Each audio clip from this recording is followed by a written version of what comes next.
I should start the tour by explaining that this studio is not just me. We have a team here, and the team consists of my husband, who's holding the camera. Hello. That's Brian. And Brian, for years, has handled all of the photography for my work, for submission and publication. And he helps get me where I need to go because I'm a terrible driver. And if I have to get somewhere that's busy, it's better that he drives. And he gives a lot of logistical support. We also have an extraordinary woman named Abby Ramanan, who helps me with things like my Instagram account and has been helping me take baby steps toward the idea of marketing myself, which I'm very uncomfortable with. I'm sure a lot of you can sympathize with the discomfort of marketing, that as an artist, you not only have to market your work, but also yourself to some extent. And that's hard, and I appreciate her efforts. And we also have this creature down here. This is Nico. Nico, go say hi. Say hi. There we go. Nico, for those of you that have been to my studio, Nico's pretty much my shadow. He goes everywhere with me.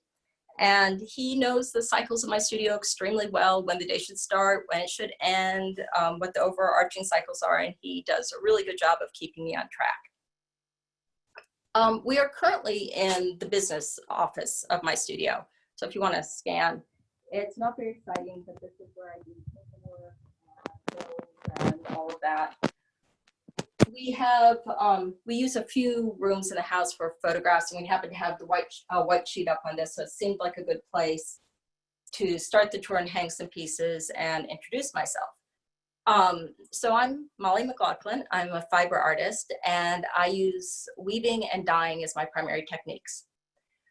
This is the piece that I introduced myself to Cambridge Arts Association with. Its name is Moments, and I actually created it about 5 years ago, and it's a very good piece, I think, to introduce myself, because it attempts to portray some things about me that are relevant to my work.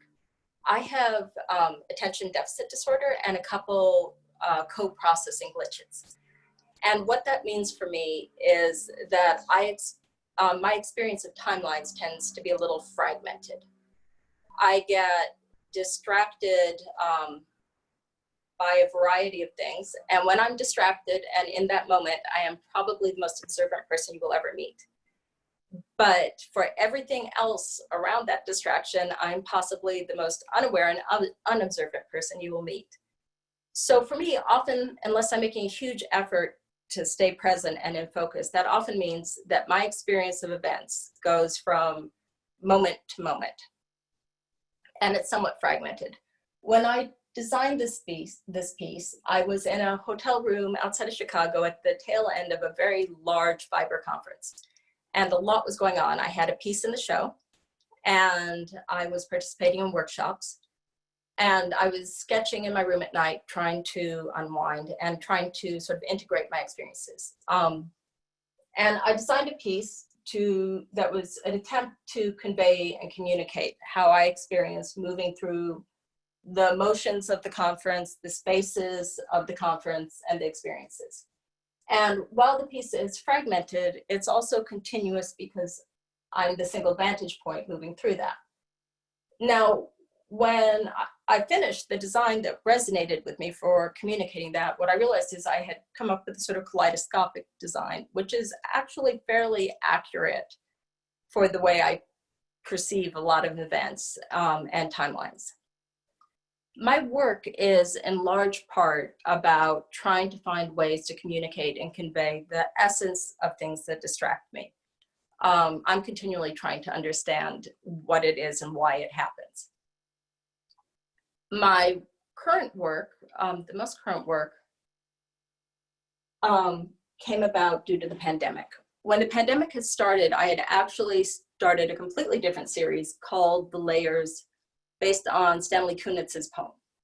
And when the pandemic turned our world upside down, everything changed, I kind of lost my mojo for that series. We've had a bunch of sickness in the house, so we are still under heavy quarantine and will be for a while. And that means that my world has been limited geographically a fair amount to the garden and to the walk around the block. And the things that have distracted me the most are things, moments of beauty. And I've been grateful for the distractions, and I found a lot of respite in them. And I decided that I wanted to do a series that was sort of moments of respite of things that had worked for me. This is the first piece of the series, and it's called Flowers. It comes from a tree outside our living room window that has these beautiful red buds in the spring against bare branches. And when you look out the window, there's this movement and these beautiful flowers. Now, one of the things that has changed about my work in the last few years is I do a lot more with metallics and metal. And all of these threads running across the back horizontally are copper. They're very fine, 40 gauge copper. That gives very cool attributes. You can bend things, it stays, and it provides a lot of sheen to the pieces. But this light, and I think zoom, is not communicating that sheen. So I'm going to be using sort of a gimmick on some of these just to give you a better idea of the pieces. So you can see that when the light hits the piece, there's a lot of energy taking place.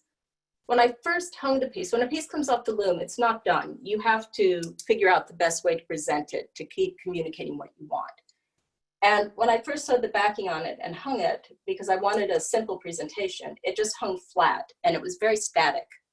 So I played with the backing, this is the backing, on tightening and loosening the tension, and that created this sort of undulating effect across the surface that allows the light to get caught and dance and gives, really gives a sense of movement. And I'm very pleased with that. I'll be keeping that for the next pieces. The next piece just came off the loom, and that's water lilies, and that's upstairs. So if we go this way, you can see what's the sexy part of my studio, which is where the looms are and the other working equipment. I don't have a lot of blank wall space in my studio, so I have textiles from other countries that people have given me. I use these walls as sort of gallery space. These are prayer shawls from Ethiopia that my stepson brought back for me. He's brought back a lot of this. Prayer flags he worked for the Tibetan government in exile and brought these back. And he also brought back this beautiful fabric, which was a graduate student's final project from India. My mother purchased these for me from, that were woven and dyed by a master artisan from Uzbekistan. And this is my favorite thing. My mother and I purchased this at the Santa Fe International Folk Festival, the last one, and hopefully it won't be the last one. It's a rug woven and hand dyed by incredibly skilled gentlemen in Mexico, and the colors are just, I think, extraordinary. My studio is divided into two halves. The first half is where I keep my resources, tchotchkes from the little things. It's my warm, fuzzy space, especially if I'm grappling with a tough problem.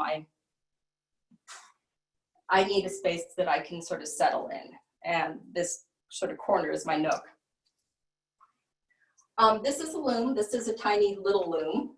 I only use it to work out if I don't teach workshops now. When I was teaching workshops, this is the loom I would use to work out what I was going to teach. And if I have problems that I want to work out, I use it.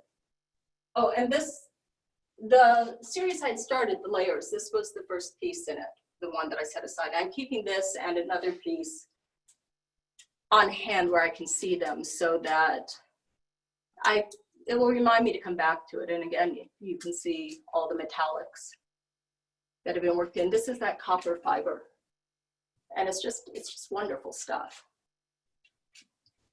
This was the other piece. I did this at the start of the pandemic. And I was at that point seeing the pandemic as sort of a fire that was, the virus like a fire that was sort of traveling through everything and clearing everything out in its path. And I wanted something that just this really, to me, shows a fire traveling through a structure and just clearing it out. It might be hard to see on Zoom, the amount of reflection that's going on. Oh, can you go and, well, it's not. It's just not a light worth it. thing in Zoom. It's actually really pretty, take my word for it. The other ones you could see the reflection very well. Oh, Okay. thank you, Rebecca. Okay. When I start a piece, I start with a design or a photograph that I put into Photoshop, and I manipulate the heck out of it until I have an image that I feel really resonates, the thing that caught my attention, which I'm always trying to distill down to. When I have that, I print out a full-size, we call these cartoons, a full-size image of the piece. Now, other forms of weaving, and just for the record, what I do is not tapestry, but other forms of weaving, such as some tapestry weavers, follow their cartoons very closely. My intent is not to follow my cartoon closely. The cartoon for me is a reminder and sort of a blueprint, and I freely add and edit as I'm weaving. So this was the cartoon for water lilies. And this is the water lilies piece that just came off the loom the other day. You can see it's certainly not ready for show. It has a lot of cleaning up to do. There are a lot of fibers that have to be cut off. This is the warp, the fibers traveling up top to bottom or on the loom front to back.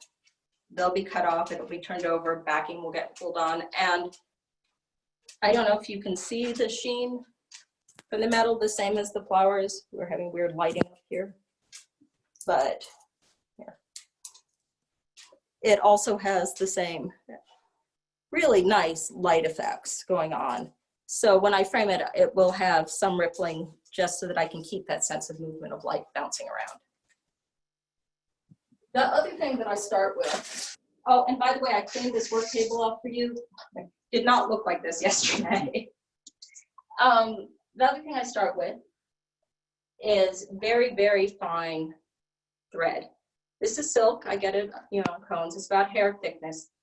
And I measure it out on this warping wheel. When I have enough silk for a warp, I dye it. Lately, either for this, specifically, well, lately, but definitely for this series, I'm dyeing them either using woad from my garden, and you can see this sort of blue coming out on the leaf where it's injured. And this is indigo. And again, these are injured leaves, so you can see the blue tint from the dye. This warp was dyed with indigo. So if you want dark blues, that's the way to go. You can also get light blues, but dark blues, indigo. And then this piece is wind. I don't do a lot with 3D, but I just think this is a really fun piece. It's like Venus's half shell without Venus coming out of the ocean. And I'm just keeping it around because I just really like the little thing. It's just fun. Once my warps are measured and dyed, we go over to the really fun part of my studio where the looms are.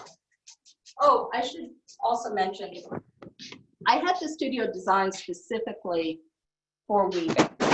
So I had, you know, slots to hold things. I have weird cubbies built to hold these huge, long implements that I use with the loom, lots of tools. Weaving on any scale takes up a lot of space. And everything was really carefully figured out for my needs. And we just barely fit in here. When a work has been measured and dyed, it comes over to this loom, which I've modified by stripping everything out of the middle, and I call this a painting loom. This area here is where I keep all of my tools for dyeing, all of my dyes, and my pigments that I paint the warps with. The warp, each of these bundles is 180 threads. And they'll get spread out. You can see they're very fine. They'll all get spread out flat. The warp will get stretched across here. I'll divide it into sections for each piece. And then I'll paint the environment of each piece. So I'm basically blocking it out and I'm creating an environment to weave my my figures in. And I paint with pigments that I mix with soy milk, and the soy milk works as a glue and binds the color to the fiber. Once the work's painted, I move it over to this loom, which is Grendel and my weaving loom. Grendel is an oxaback loom from Sweden. It's an Ullacyrus oxaback for the weavers here. And parts of Grendel were custom built for me with 3 beams on the back. The warp gets stretched, and I start weaving the warp and weaving in the figures, images that I want to bring to the foreground of the piece. And you can see, I started weaving this piece. I'm very unhappy with this. I'm actually going to be doing what I hate more than anything in the world and unweaving this later today. But you can see the greens that I've painted in and the ripples to provide the context of the water for the log and the bird that I will be weaving eventually over the next few days. I think that's it. Can I answer questions, or does anybody want to see anything? Yeah, so far we do have one question from Orient Stender. Please correct me if I say your names wrong. I'm going to unmute you to ask. Hi, Orion. Hi, Orion. Hi, it's Orianne. Thank you. Orion, gotcha. Thank you. Sorry about that. Fine. Hi, what can I answer? I wrote it down. Do your metallic threads tarnish over time? And if so, do they cover the nearby, do they discolor the nearby threads? So I've been using, the copper that I'm using is coated. This is actually green, and it's supposed to prevent against the tarnishing. And I'm a little, I don't know over like 20 years because I haven't had a piece that long yet. I don't, according to the manufacturer, which is Temco, these should not affect the silk. The other metallic threads that I use, the golds, for instance, are real gold pounded into paper and then wrapped around silk. Those should not affect it. The biggest issue that I'm concerned about is that somebody's going to try to iron a piece and heat the metal and then burn the silk. Again, I don't know. The pieces that I've had for any length of time don't show any difference, but I'm not sure yet 20 years on. I'm kind of waiting. I'm more concerned about the pigments, to tell you the truth. But we'll see. Hopefully not. Does that answer your question? Yes, Sure. thank you. Sure. Thank you very much. Okay, and our next question is from Susan Alport. Hi, Susan. Hi. Thank you for a great tour and explanation. Well, And thank what you. I would love to be able to see is you actually in the process of the weaving. And so my question is if you have produced any materials or videos where we could observe you at your loom and how you're doing at least part of your On my Instagram account, there are a couple videos up. They're short, they're like 30 seconds, but it's not very exciting to watch, but it does show me doing the inlay and the weaving, if that helps. And what's your handle, Molly? I'll put it in the chat. for everyone. It's Molly McLaughlin's Fiber Art. Is that right? I don't know. We're I both just have looking it at each other bookmarked. going, Molly McLaughlin's I'll double check Fiber on Art. Instagram for you and I'll type it in. Just give me a second. Oh, there it is. Someone had it on hand. Oh, Abby put it. Thank you, Abby. Abby must be here. Perfect. Okay. Now our next question is from Diane Nelson. Hi, Diane. So I can't see these, so you'll have to tell them to me. I'm sorry you had to write them first. We just have people write them and then we unmute people to ask. So Oh, okay. you're right. You're all set, Diane. Ooh. Diane? Diane? There we go. Okay. Hi, Molly. Hi. Lovely studio. I'm curious, how long you've been working in fabric, and did you ever work in other mediums? Well, in my 20s, there was a point where I was really thinking that I was going to be a painter.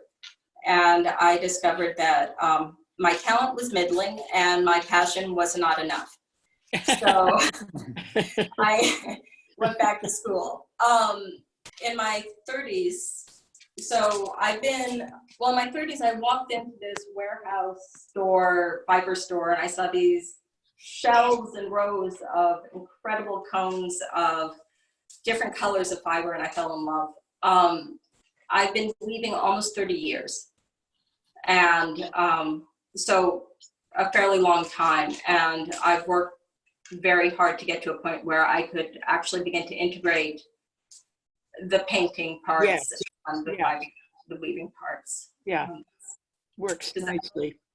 It works Thank you. nicely. Thank you. Beautiful pieces. Yeah, Thank you. thank you. Oriane. And then next, Oriane has another question. So I'm going to unmute Oriane again. Yeah. I have another sort of technical question.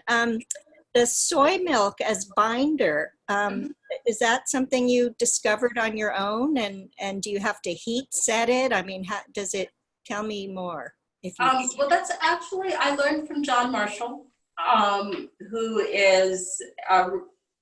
has amazing expertise in Japanese dyeing techniques. And the soy milk is a traditional Japanese technique to use for katsukomi, which is a method of dyeing with rice resist and sort of stamping the pieces. So I learned from him. I soak soy milk in water and then grind it up in a processor to make my own, and paint the warp after I dye it goes through it, and then it also gets the soy milk. So that's holding anything. I don't get much crocking with the dye because it holds all the particles, and then it also holds the pigment. You don't have to cure, or you don't have to heat it or anything, and it cures over time, and it doesn't go bad. It works it gives a slightly more matte finish, but it works to protect the fiber some, makes it more color fast and protect it from the sun. Thank you. Sure. Right, so it looks like we don't have any other questions, but if anybody wants to put another one in, you can just say I have a question or do the little hand raising option. So I don't know where that is personally.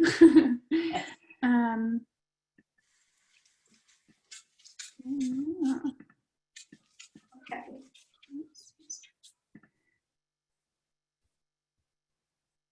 I think we may be done. We have one more pop up. Elaine, I sent the ask to unmute. There we go. You're unmuted, Elaine. Hi, Elaine. Hi, Molly. Hi. Many of my friends who are artists or writers are having Oh, it's trouble with Elaine. inspiration. Hi, Elaine. It's Elaine. Are having trouble with inspiration and just sort of keeping moving with their creative work given the virus and sort of feeling trapped. Is that something that you've struggled with? And if so, how did you overcome it? I did at first because I was so incredibly frustrated. You know, like all of us, all of my plans for my work for the summer were just shot to heck. Once I started this series of trying to create moments, share the moments of respite, that's been sort of self-fueling. I find for myself that my creativity keeps flowing, and this is just for myself. I know people that work really well and that they get inspired by edgy things. For me, my creativity keeps flowing the more I'm in love with what I'm doing, and the more the more enthusiastic I am about something, and that's usually something that's beautiful. So once I found a way of trying to refocus that in the time of pandemic, that hasn't been a problem, but I had to find a new way. I had to kind of search for it. It took a little bit. Did that help at all? That's a hard question. Yeah, thanks. No, I'm just interested in hearing from other creatives about Sorry. how they're handling it. So, It's tough. It's really Yeah. tough, and part of it is the isolation. So, mhm. yeah, Thanks. Sure. Thank you so much, Elaine. And then Erin is back on to greet everyone again.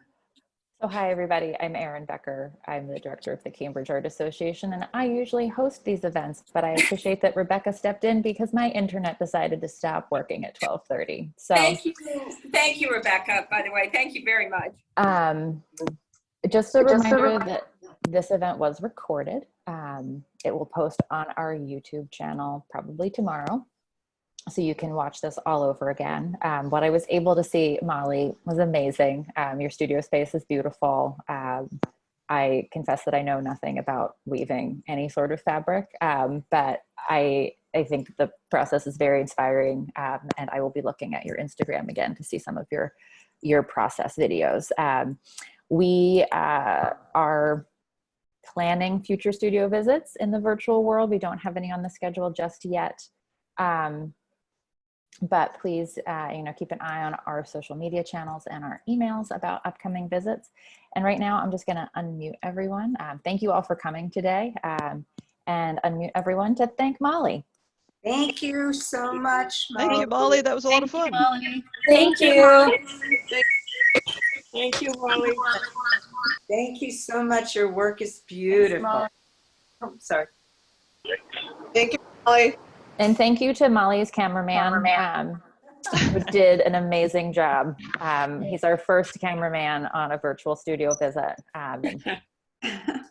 Good steady hand. Very good. Thank you. So yeah, I hope everybody follows Molly on Instagram. And until our next visit, I hope you have a great summer.